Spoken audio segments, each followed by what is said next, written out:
Hello, hello. We're almost to Friday, right? I think, I hope. Everybody, welcome, welcome, welcome.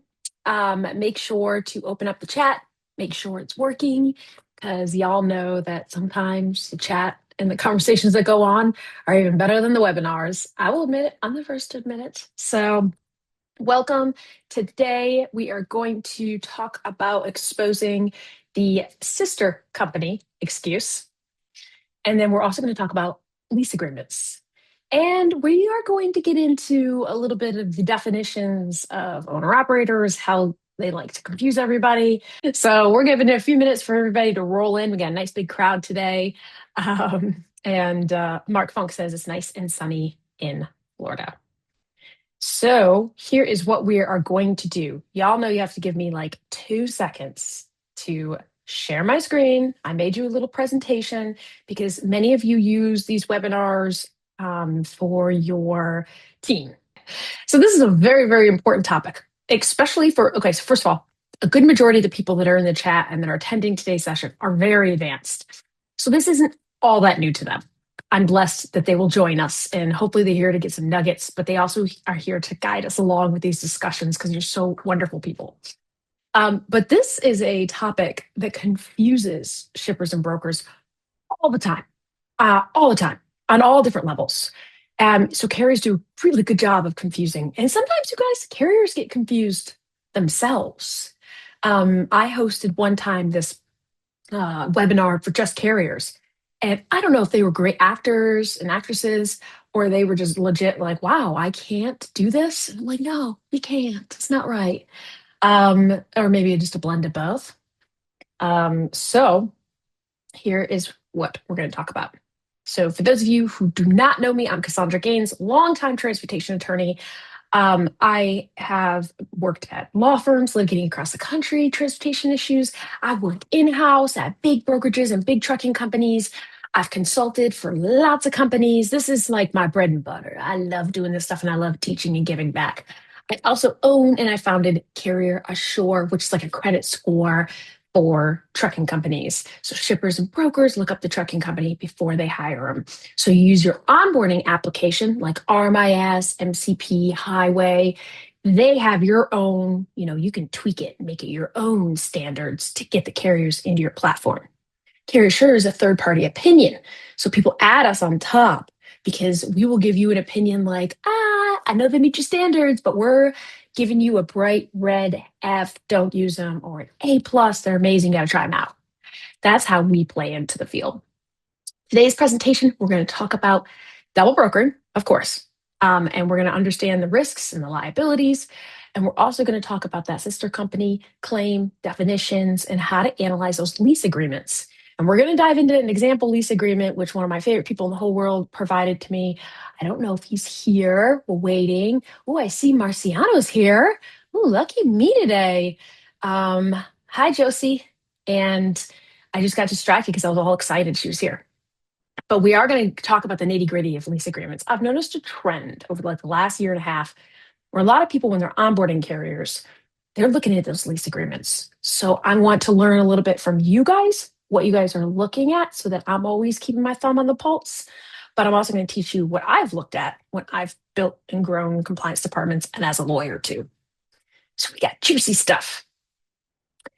Oh, yes. Now I'm going to complicate things. I do want to show you a couple updates. This will be very fast on those of you who use Carrier Sure. I'm hoping you can see. Yes, you can.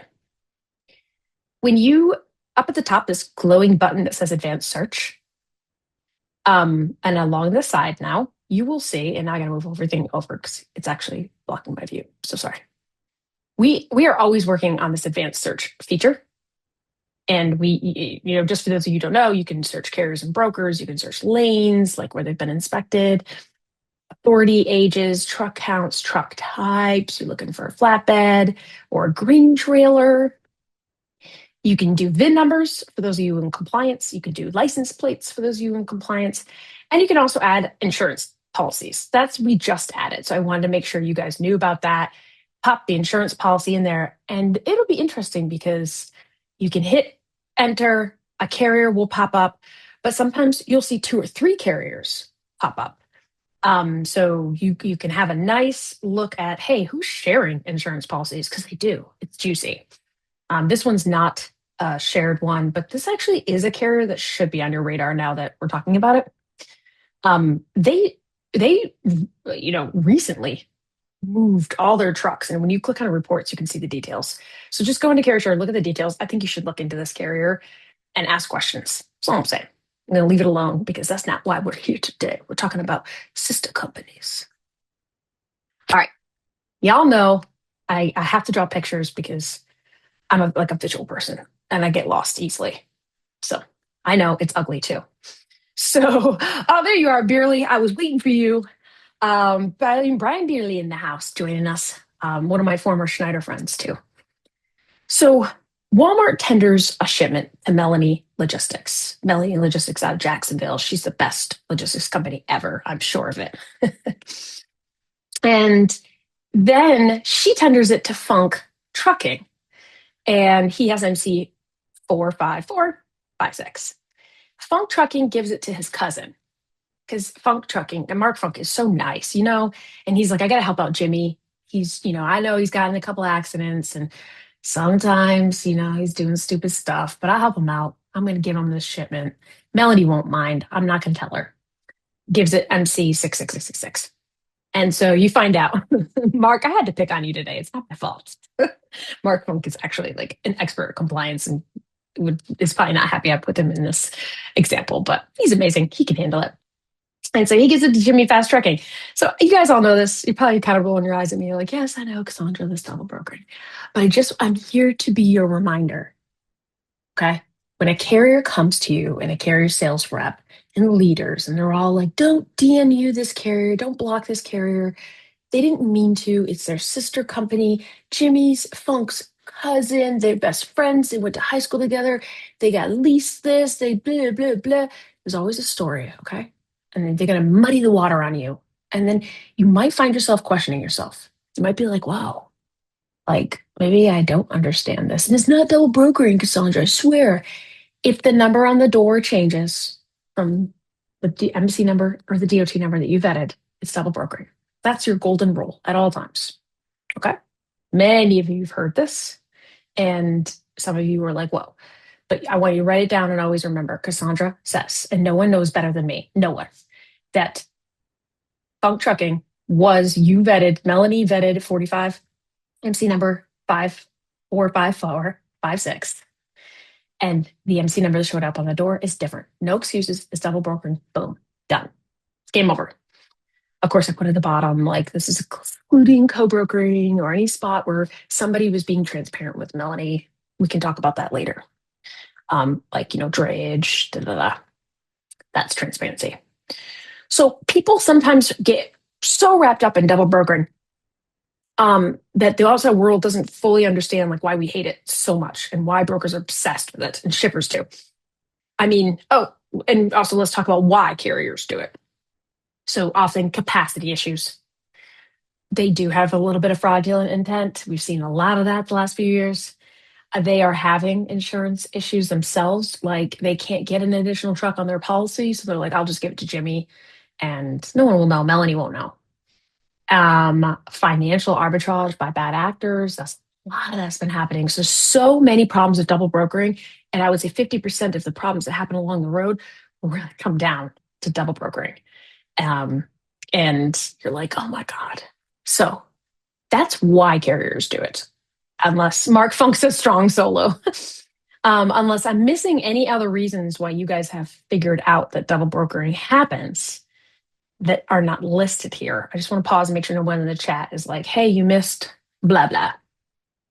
Oh, while somebody types into the chat, I want to explain the trying to make fast money. And that's like, let's pretend Funk wouldn't do this, you guys, but I like picking on him.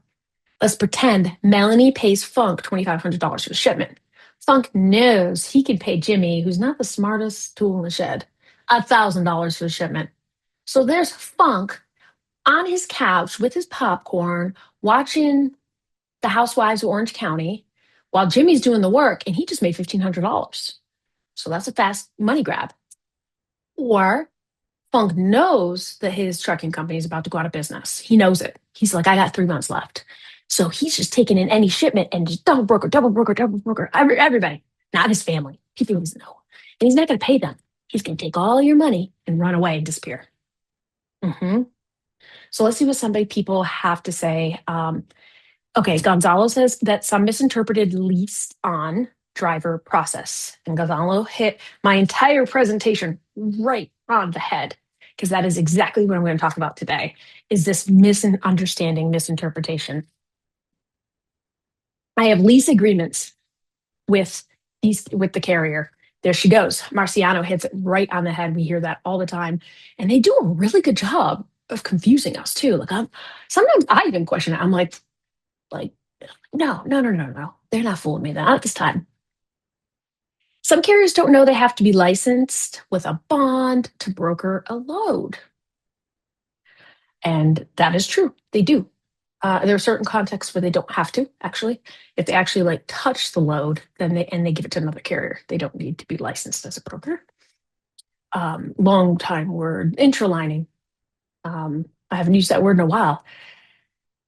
Davina says double brokering is not limited to carriers, and she's so right. I'm so glad she brought that point up. Brokers are doing it even more. I mean, wow, that's a huge deal as well. And so for my shippers out there who are listening, like this is why you're careful about the brokers you pick. Stick with the experts, stick with people you know and trust. Try not to be like, well, Funk he's been charging me a lot lately. I'm gonna go find somebody cheaper. I'm telling you, that's a risky move right now. Richard Brem, who is also an insurance expert, he said that, oh, he's answering someone's question. Thank you, Richard. You're the best. We'll hit on that a little bit later. And then Matthew says, new MCs that we won't load use fronts to get freight. And then they double broker as well. And so I'll explain that a little bit in a little bit. That's a complex theft situation that is, I would say, the most urgent situation in our industry. I think we had a webinar a couple months ago about it where I was hitting on this topic so hard. It's on YouTube. And you can always email us, email me, message us if you want to know what the YouTube thing is, or type in Carrier Shirt YouTube. So Kim says, or they grab money, run, sell it for $3,500 and not pay Jimmy. Kim, you hit it right on the head. I think that's like the hottest thing going on right now when you see carriers double brokering. And so Anastasia says that what if the truck comes and puts a magnet with a different name and MC on top of the label that's already on the truck? So I'm going to talk about that in just a minute. That's a great question. Many truckers share loads and in the past tried to call it interlining. Yeah, there's that magical word, you guys, that interlining. Dispatchers are also booking many carriers with good MC and they need to be enforced as well. So Davina hits it right on the head again. Watch out for dispatchers. And in fact, let's pull out of this presentation because that is such an important point. And they use non-transparent dispatchers. That is a really good one. A really good one. Let's go back to make sure nobody else hit up on that. And then Chris says, how about that asset carrier? Ooh, you're just opening a huge door right now. Tender to the presumption will move on their assets, but they chop it over to their in-house brokerage. That's a big one. Chris, you know I often tell shippers, I'm like, hey, just so you know, when you think you're using a trucking company and you're like, I'm not using a broker, I don't want to use brokers, I want to use a carrier. I always warn them, they may try to get their foot in the door by saying they're a carrier, but I want you to always know that most of the time, they all have brokerages and they try to use their brokerages because it's a lower rate than using their company drivers and their owner operators. Not saying every carrier does it, but it's something that's a huge watch out for our shippers out there. So I wanted to pause and make sure that everybody understood that piece. And Chris says we've actually found carriers doing this and we make it very clear in our onboarding, which is incredibly important to do that. Like, I know you're a carrier and odds are you have a brokerage. Don't use that brokerage. And so that is, I just want to make sure. Not me over here with an asset fleet and a brokerage license, Chris Evans says. Yeah, but Chris, you're worth load one. Everybody loves load one, and you guys are so transparent and amazing.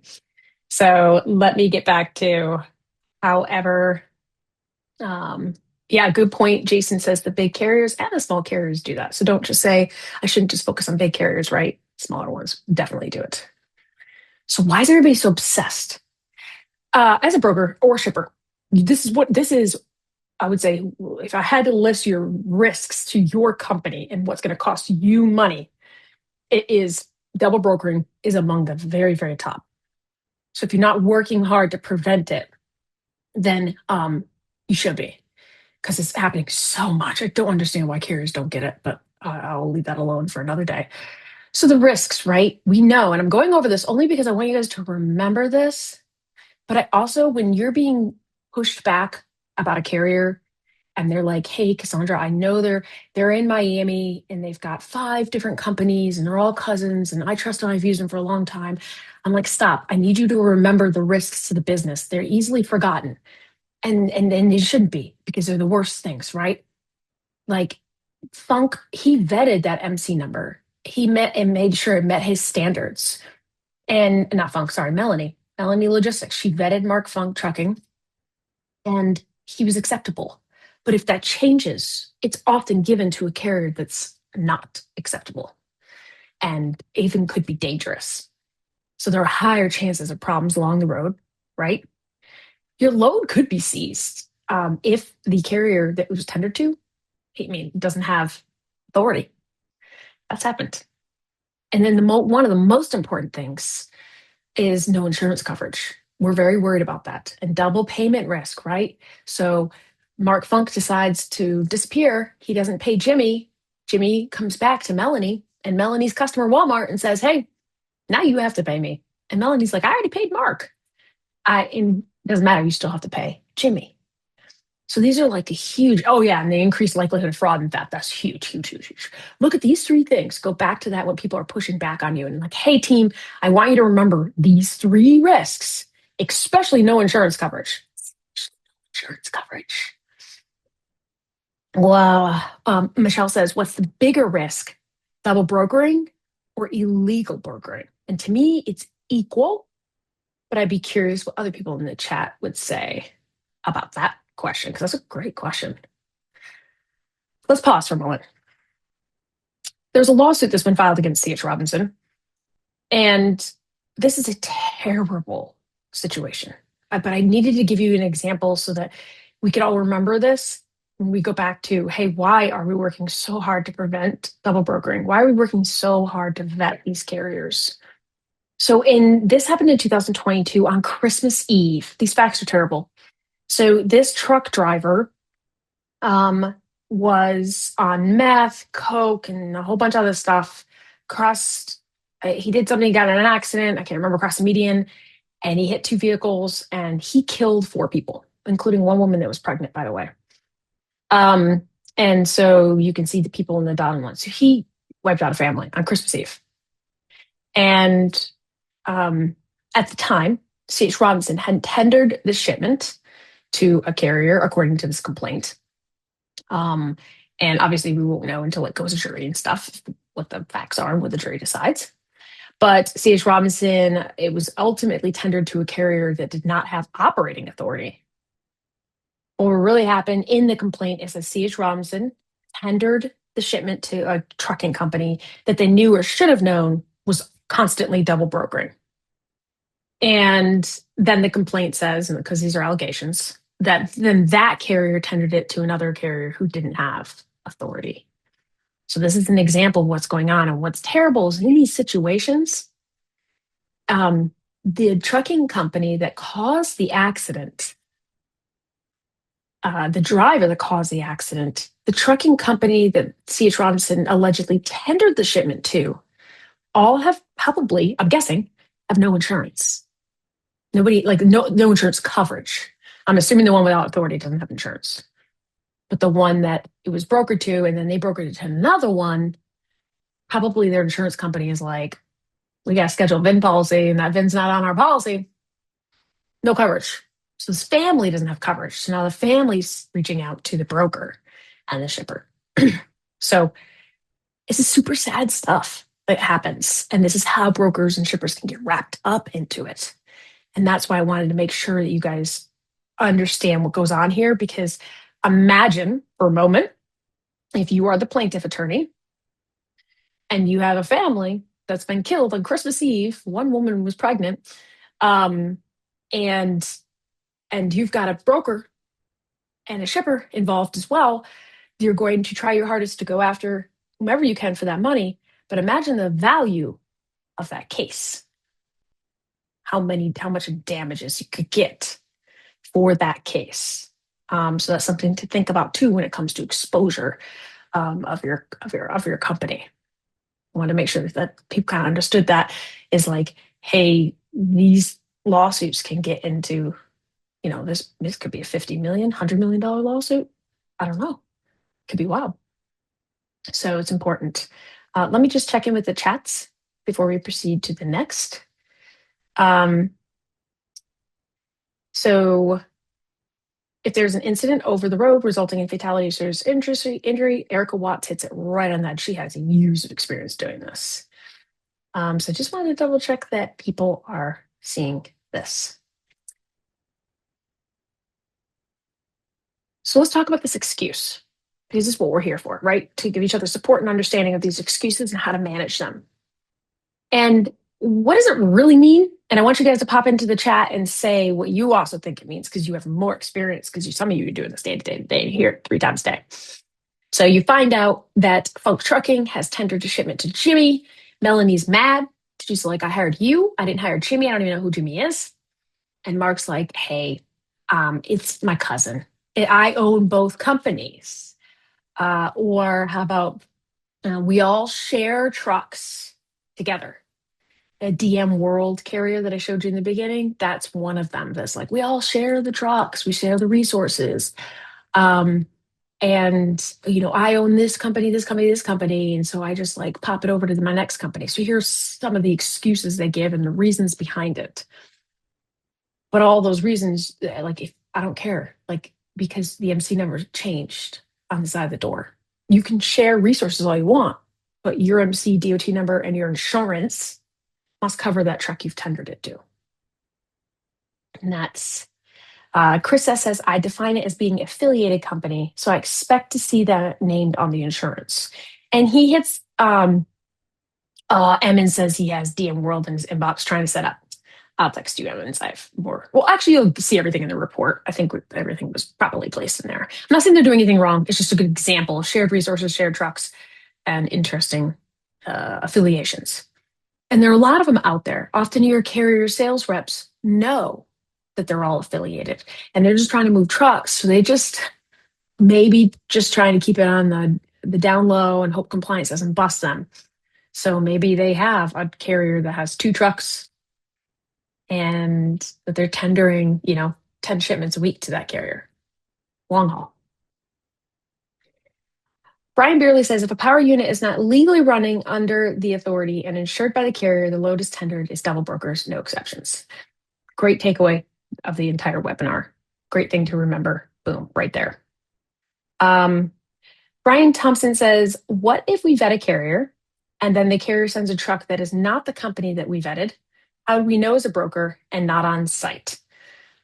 So Brian, we are going to talk about that in like 4 slides. It's a very powerful question, probably the most important question. I should move that slide up for you.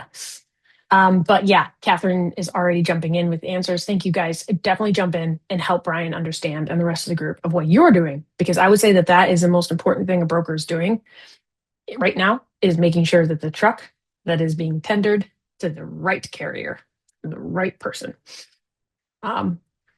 So here we go. How should we respond? I want you guys to know that every company is different. So you decide how you want to respond. Many companies have a black and white rule of a different MC or DOT number is on that door. I don't care if you're shared resources. I don't care about you doing anything. I want you on DNU status. So some people ask for the real MC DOT on the door. set up the profile, put it in their TMS so they can track the relationships and put notes in there. But some people are like, hey, you were doing a great job for me until now. Don't ever do that again. And we're going to have a transparent relationship. Some some companies are set up so that they really trust their carrier sales reps to do that. So that's why it depends on the company. I'm sorry, my cat is meowing and meowing and meowing. Okay, come on in. Come, let's go. Don't worry about me. Just trying to work. Okay, sorry. He can't really jump on the desk because he's a big boy. So you decide what you want to do for your company. And because it depends on how much control you have, how much trust you have in your carrier sales reps, how big you are, and also how much control you have in your TMS on those carriers. Maybe you can put them on hold, get compliance approval, shipment by shipment basis. You decide what you want to do. I want to pause for a moment and just check the chat to make sure that people don't have recommendations that we should think about. Oh, Melissa's got a great question. Hold on 1 minute. We'll get there, Melissa. What about the MC number on the door changes? Okay. So actually, let's take a step back and let's talk about some of these. These are such good questions. I'm going to bounce around on you guys a little bit. I'm sorry. All right. Melissa says, if you're willing to share how you handle insight in reused equipment. So almost, I think the majority of whatever platforms you're using will show you, we will on CarrierShare as well, we'll show you that like Mark Funk is reusing a truck under his DOT number, his cousin's DOT number, and his other cousin's DOT number. There's inspections on each one. And they're following the VIN number, right? We do this a lot at CarrierShare. But I don't punish the carrier for it because that's your leased on situation, which we'll get to in the presentation in just a minute. It matters how transparent the carriers are. And it gives you a nugget of information that there could be relationships that you need to know about and have conversations about. But it's not a black and white rule because it is true that a lot of people share resources. They share their trucks. But if they're doing it right and being transparent, a different MC is going to show up and they're going to tell Melanie and Logistics, hey, Cassandra Trucking doesn't have a truck, but Cassandra Trucking 2 has one. And here's the MC of that company. It's the conversation of transparency that is important to me. But what do you guys think? Kelly says, what about when the MC number on the door changes? But the carrier can provide an insurance certificate showing they insure the truck with the other MC number. Kelly, that's your own personal opinion. And of course, anybody how you can let us know how you would handle that too in the chat. I think you got lucky there. So carrier shows up, different MC number. Kelly finds out. She's like, what the heck? And they're like, yeah, but I have insurance. Don't worry. It's just, here's the different MC number with the insurance. Don't worry. It was insured. It's a lot. That's like, to me, that's so much risk. To me, it depends on your company and how you feel and you want to handle that. Personally, I've only worked for large companies running their compliance departments and consulting for them. I make it a black and white rule. But if you're a smaller company, you can kind of manage that relationship, maybe. But at the end of the day, Kelly, it's double brokering. I don't care if they had insurance or not. Whether they had insurance, that just goes into the relationship and whether you want to black and white DNU them in the platform or not. But at the end of the day, that is double broker. And they didn't tell you to begin with. And if they had insurance and it wasn't a big deal, why did they just give you the number? That bugs me. Insurance is one of the most important things, if not the most important thing when a broker tenders or a shipper tenders a shipment to a carrier. Good point, Catherine. I like that. And Claudia says, I've had one carrier on the COI of another carrier as an additional insured. I called the agency and they told me it was okay. So that's interesting. And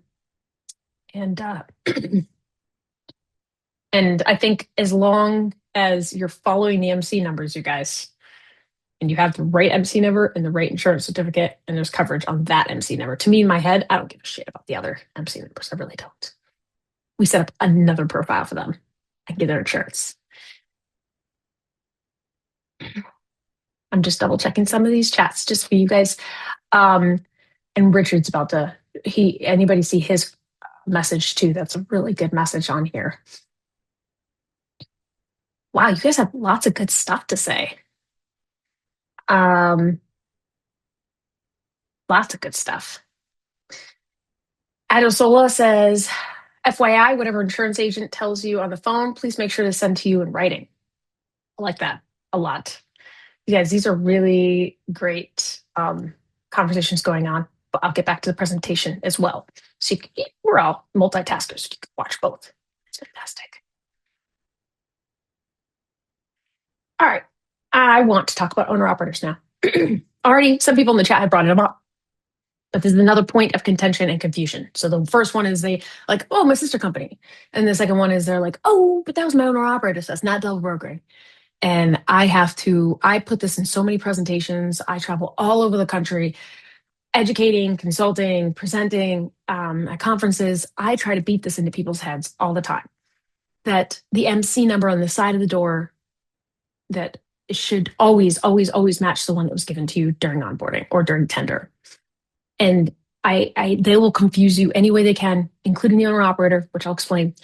But know in your mind, it doesn't matter. Okay. FMCSA, as we all know, they allow those lease operators. Great point of contention, a way to confuse brokers and shippers. So the owner operator can lease their truck and driving services to a motor carrier, right? So I used to work at Schneider, excellent company.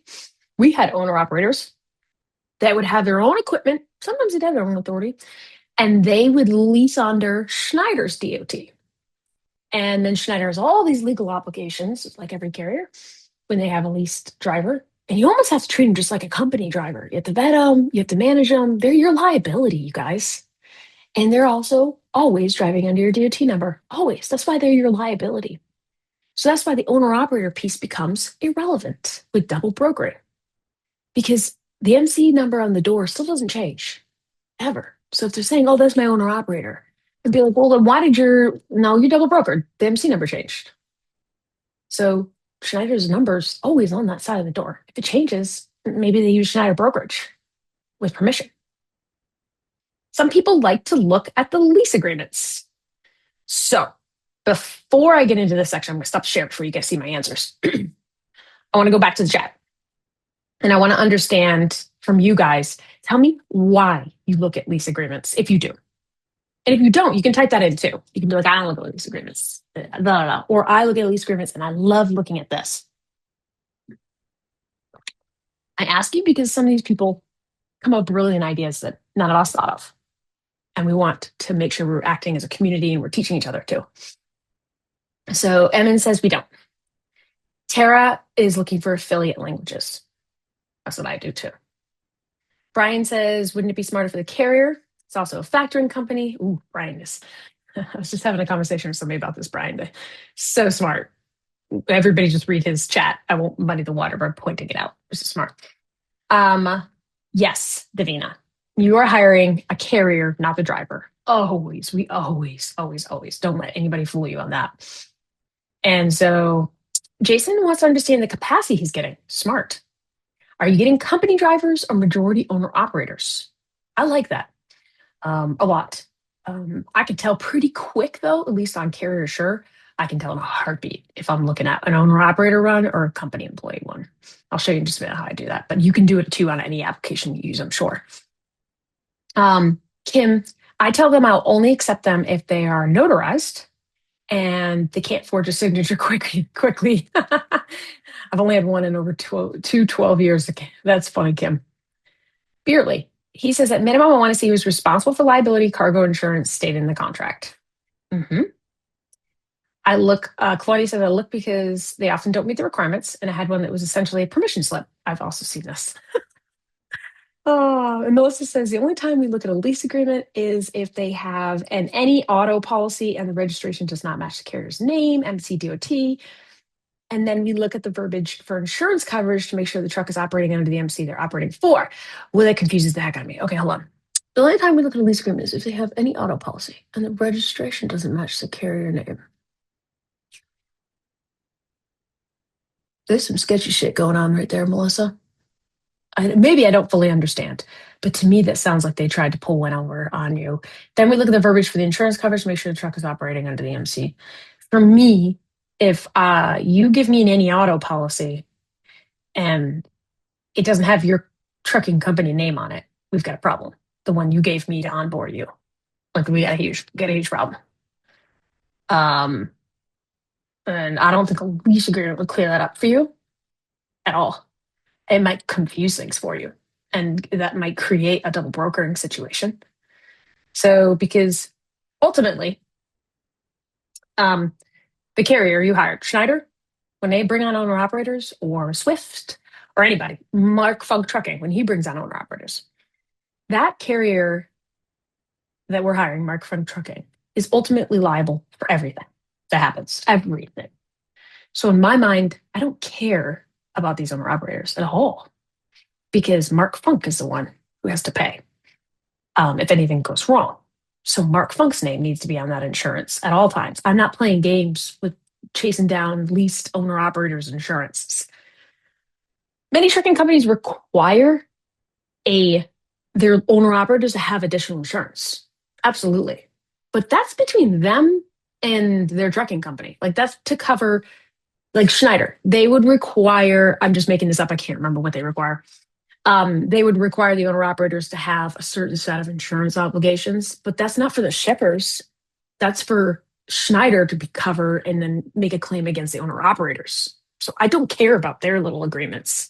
I only care about what I have, the trucking company, if that makes sense. But Melissa, I might have gone down that rabbit hole, not fully understanding your point. And I apologize if I did. Um, William says insurance coverage under the carrier. So there we go again, William. Make sure not to open that door of curiosity where we're saying, hey, what insurance coverage does your owner operators have? Because I don't care about the owner operators. I only care about that carrier because that's who's legally responsible. I don't even know if I can go after. So, like, let's say I tender the shipment. I'm Cassandra Logistics. I tender the shipment to Melanie Trucking. I'll give up on picking on Funk for the day. Melanie Trucking gets in an accident. I'm only looking at Melanie Trucking for insurance coverage. I don't care about owner operators. I don't even know if their owner operators insurance would cover the accident since the DOT number on the side of the door should be Melanie's. Insurance coverage follows the DOT number on the side of the door generally for 80% of the carriers in the industry. So when they try to play that game, like when they try to say, hey, file a cargo claim. Teresa will like this one. Hey, Teresa, file a cargo claim, not with me, the carrier tendered it to, but with my owner operator and their insurance company. You can go ahead and do that. That my head would, half of it would explode. Jody says lease agreements, 9 times out of 10, do not have the DOT requirements for a lease. That's true. True. 1000% true. But Jody, I'm going to push back on you. Why do you care? Curious about that one. You're a broker, we're assuming, or a shipper. Why do you care?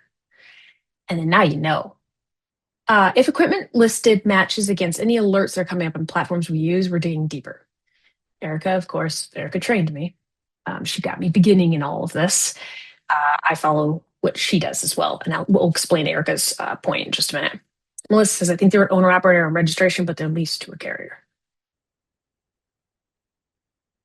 Melissa, somebody's playing games with you. Mm-mm. Mm-mm. You guys, in your mind, make this very black and white. Don't let them muddy shit. So if you see other names, other MC numbers, then you're like, no, absolutely not. I'm not even going to look at it. I only care about this and keep it very, very, very black and white. That's the only way to keep people from messing with you and making you question yourself. Cab card. Cab card barely brings in a good point. Should show owner operator as a registrant. Carrier responsible for safety should be the authority to carry leasing. So Brian's saying, the cab card could be the owner operator, but Schneider's on everything else. I don't worry about that. Like if I see the owner operator, I still don't give a shit. If a shipper tells us they are self-insured, do we still need to ensure the carrier has sufficient cargo coverage to protect the load? Oh, yes. Or alternatively, secure separate all-risk policy on our end. My understanding is that shipper's self-insurance only protects the shipper, not us as a broker. You are correct. Confirm whether you're correct. Yes, Brian. We're a little off topic, but I can't help myself because I love insurance coverage questions. But I want you to know it all depends on your contract, if there is one between you and the shipper. There isn't one. I don't have to worry about as much because as a broker, you're not obligated to pay for cargo damage unless you didn't check the authority or the insurance. There's some exceptions there. But in general, I want you to follow exactly what you said, which is as a broker, we should always be thinking the shipper may have their own coverage, but at the end of the day, are they going to want their coverage to apply or are they going to try to make you responsible and get your coverage to apply? Or their insurance covers, but then what they call subrogate, they go after you. Mm-hmm. Oh no, Melissa, I bet you did explain it correct. I think someone's pulling something fast on you. I'm telling you. All right, so let me go back to my presentation because I have some juicy stuff for you guys. But I'll keep watching the chat just in case you have another question. Share.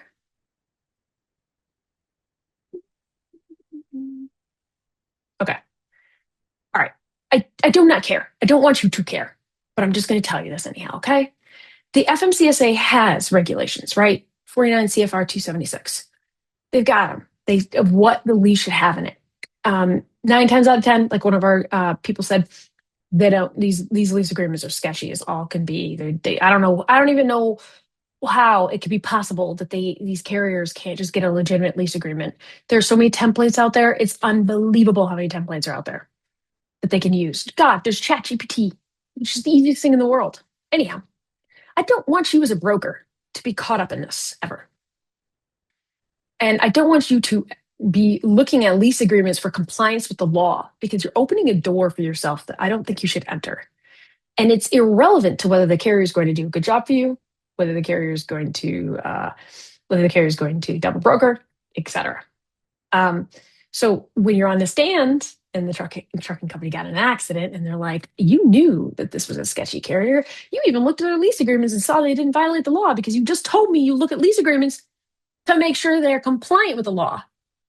What you want to tell a plaintiff attorney is, I'm not looking at a lease agreement for compliance with the law. I'm looking at a lease agreement for anomalies, mismatches, things like that. So leasing, we're always going to remember, leasing does not means the MCDOT number does not change. The MCDOT number does not change. I think I went backwards by accident. You're looking for what Erica Watts said. And then also, who said it earlier? It's my buddy too. Okay, sorry. So you're looking for anomalies and more data to keep digging on this carrier. You're looking for multiple entities, mismatched addresses that don't make sense to you, additional phone numbers, names, emails to research, mismatched signature fields. That's what you're looking at. That's all I care about. I'm like, I don't know about this carrier. I'm on the edge about them. So then I'm just going to randomly ask for their lease agreements because I want to see what other entities pop up. I don't care about anything that it says about the owner operator. I really don't. It could say they have to have insurance coverage for the owner operator. That insurance coverage is not going to apply to you, please. And whether they actually have it or not is another thing. I'm looking for juicy stuff about the carrier to see what are the sister companies that they have, who are the other owners, what else. But if it's legit and I was on the fence about the carrier, you feel a little bit better, Erica Watts style. All right, so one of my very favorite people was kind enough to share with me a sketchy lease agreement. Let's pop over. And I hope it's okay. I'm sharing it. I won't say your name because I didn't really ask permission, but I know you well enough that I don't think you'll care. Never Late Trucking Group. A plaintiff attorney would love that name, just so you know, but it doesn't mean we don't hire them. I just can't help myself. I like to litigate.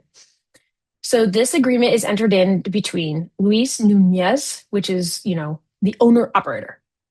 And then they are leasing on to Never Late Trucking Group as primary carrier. So this actually starts off pretty good. Dude, how do I zoom in? See anything? I'm old. Okay. Lease carrier is the owner of certain motor vehicle, blah, blah, blah. So this is what I do. This is the Cassandra style. You do you, right? You do you.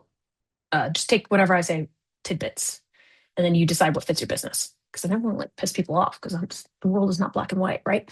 So this is what I do. I sit here and I'm like, I always look at the introduction to make sure that the carrier I'm hiring right now, I'm hiring Never Late Trucking. I want to make sure they are saying that the owner operator is leasing on to them and that they are the primary carrier. So it makes me feel good that I saw this in the beginning. I'm like, okay, that's good. So there's no double brokering sketchy shit going on. Okay. Okay. And then I go down here, I scan, and then I'm like, oh, what is this? Lease carriers are the owner operators operating under their own authority. Can I highlight this thing? Oh, I can. Yay to me. Who's that? Not the employees of EC Transport Link. And I'm like, oh, well, this is juicy. Who the hell is EC Transport Inc? So that's the kind of stuff I look for. And I'm just like, all right. And then I go back and play stupid. I don't even tell them I saw on the lease. I'll be like, who is EC Link, whatever, EC Transport, whatever. And then you hear their BS, whatever, blah, blah, blah. And then I come down here, I compare the addresses. Do, do, do, do. I compare the addresses to make sure they're the same ones I was given. I like to look at who signed it. Sucks they didn't put their actual real name. And I can't even tell what that says, but that's cool. You got the leased driver, you got a VIN number, you got equipment number. It's okay. I don't really care about that part. But you guys get the point, right? You guys see what I'm saying here about lease agreements. And let me just double check that other people don't have questions or anything like of certain equipment is a flag. Oh, they have it listed at the bottom. Yeah, they had it listed at the bottom, Erica, but I assumed like I assume that the equipment piece is fluent because the agreement could have been signed a year ago, 2 years ago. Some people stay on as owner operators or they switch. They go, I have an agreement with Cassandra Trucking. I have an agreement with Erica Trucking. I have an agreement with Tom Trucking. And it's 3 years old. So I kind of view that as fluent, but it's definitely a juicy thing you can look into. And that's, Adisola says, and that's when they tell you EC is a sister company. That is exactly what they're going to say if you ask. And then let's see what. So somebody asked earlier, and I want Rich has brought it up again too. I go back and forth. So here's the thing. When a carrier puts a magnet over another, like their own DOT number on the side of the door, right? So let's say that Erica, I'm Cassandra Trucking, I have my DOT number on the side of the door, I'm driving around, but then I'm going to lease on with Erica. So I need Erica's DOT number on the side of my door. So she gives me a magnet and I just slap it on the side of the door. And then I go about my business, right? Hopefully Erica has added me to her insurance policy. She's added my VIN number because most carriers have a scheduled VIN policy. But everything's on the up and up. I don't worry about that because that's what leased on owner operators do, right? I drive for Erica one week, and next week, Beerly has got a great shipment for me into a sunny, beautiful area. And so I take his magnet and slap it over mine. And so then I'm driving around, like hot pulls over, I've got it right there. There are some lazy people that do like cardboard shit. And the only reason I think that brokers should push back on that is because it just looks bad and it could fall off during transportation. And then when he gets in an accident, the wrong DOT and MC number are on the accident report and there's no insurance coverage. So like that just, ugh. But you have to understand a lot of these owner operators, they bounce for company to company and they switch the DOT, switch the MC. So I don't worry about that. I think like Genlogs hasn't had enough time in our industry to understand. So they're posting a lot of stuff about that. But that's normal for me. But how do you guys feel about that?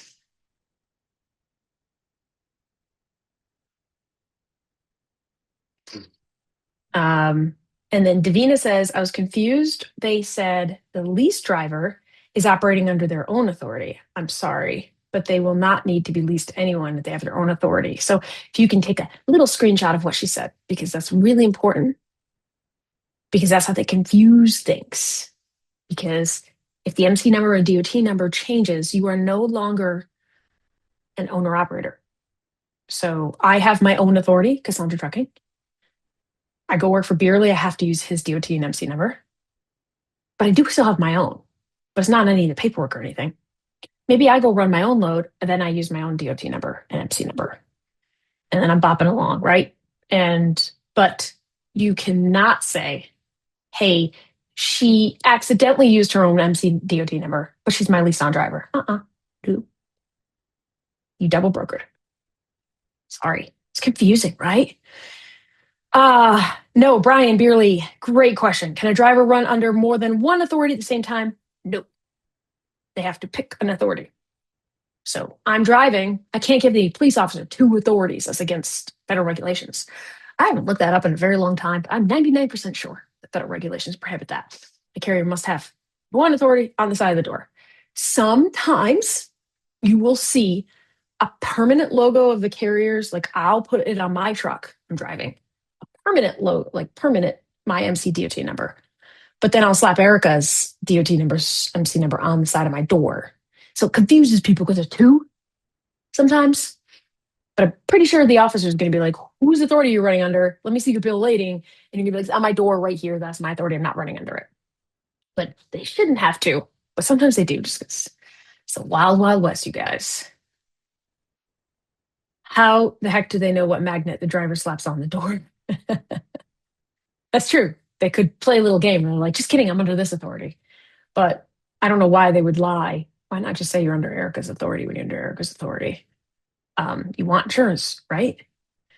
And so let me just make sure that everybody's cleared up on this. You guys can see, like, this is how complex. If your head's hurting right now and you're like, God, oh my God, you can see it's normal.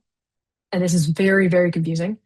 But also you can see how carriers can confuse shippers and brokers, especially new ones in the industry.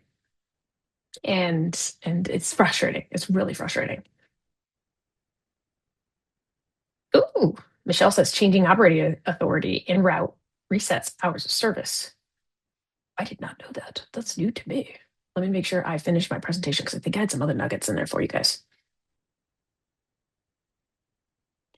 All right.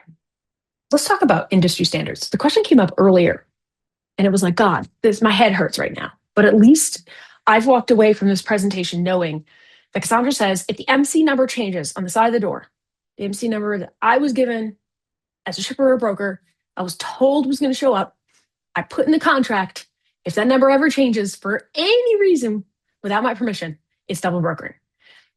So just walk away knowing that. And then when you hear oh, it's my lease driver. Oh, it's my sister company. Oh, Cassandra, I've worked with this carrier for 12 years. I did this. No. It's double brokering. We had no insurance coverage. We got lucky. So let's start over. Let's review the risks. I was given 3 big risks in this presentation. The risks of insurance, risk of theft, insurance coverage, theft, somebody stealing money, we have to double pay, shippers being angry. Are you guys okay with that? This is my conversation with management. There's no excuses. This was double brokering. I don't want to hear any more of this. Are you guys okay with that? And if you are, you can keep the carrier. And this is a business decision. I know we hate that word, but sometimes you kick the can down the road and let them make the decisions. It is their business. So let's go to how we prevent this from happening. There are industry standard steps that brokers are taking. I like using that word, industry standard. I think I'm a good person to be able to say this is an industry standard, and this is. So I would say the majority of brokers have a strong carrier vetting workflow that they've established, and the majority are trying their hardest to verify before the shipment is picked up what MC or DOT number is on the side of the door. Strong solos, Chris. So tell me, how many of you guys are you trying your hardest to verify? Maybe don't give the pickup number until they're there and you've asked the driver what MC number or DOT number is on the side of the door. And you hope to God they're not lying to you, but sometimes they do, and you did your best. Or you ask the shipper to check and report back to you. How many of you guys are doing at least one of those two things? You can put a yes, a Y, or an N in the chat to let me know. And I'm not saying it's going to happen every single time. We're all super busy. We have teams doing this. So people try their hardest. It's in our policy. There's a lot of yeses, y'all. Oh, Nyron's here. Got it. Got some yeses. So people are trying the hardest. So my shippers, that's what you want to look for in a broker, is you want a broker that's trying their hardest to do this type of stuff. Um, and requiring visibility tools, it helps, but that could still be another MC and DOT number on the side of the door. It doesn't reduce it, right? It just helps you avoid theft and fraud. So I put it on there. There are systems, technology, your internal system, your own juicy way of vetting. I mean, Erica, we used to have somebody on our team. Do you remember she was like a master investigator? Maybe it was Gianna. She was like a master investigator. Like she would go on social media and da da da, and she'd be like, "Oh no, no, no, they're related to this person." Da da da da da. She would connect dots that we were like, "Whoa, this is amazing." That's the kind of stuff you want, and then you want an ongoing monitoring. So, how many of you, Inspector Gadget, Erica says, how many of you guys put a Y or a no? How many of you guys actually have systems in place or you try to detect when a carrier has maybe one truck or two trucks, but they've been given hundreds of loads in a short amount of time? Ooh, a lot of you say, well, yes, that's good because that's a hard thing to detect. Ooh, I like it. That's very important. Beerly says, I audit partner carriers regularly. Very good. This is good, you guys, because that's the biggest deal. They hope to get in the door with you, get activated in your system, and then they take as many trucks as they can, and then they start double brokering like crazy. So that's good to know that back in the day, 2012, 2015, it was really hard to spot that stuff. You had to do like a lot of manual vetting, pulling reports, looking at who your top carriers are, but a lot of brokers still try it. Ooh, Beerly says he finds double brokering at least monthly. Wow, and he has really strict standards for vetting. He's really good at it. So that's scary.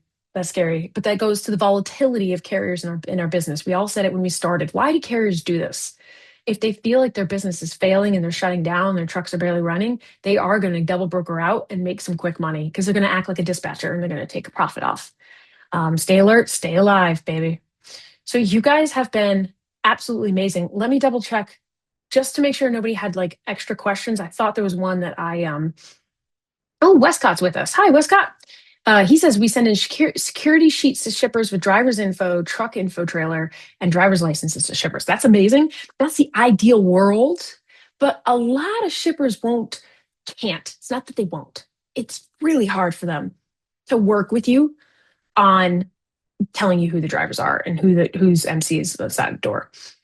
They're trying their hardest. They're reaching out to me constantly for consulting and help to try to figure out how do we get our facilities to do this. Oh, Larry's with us. Hi, Larry.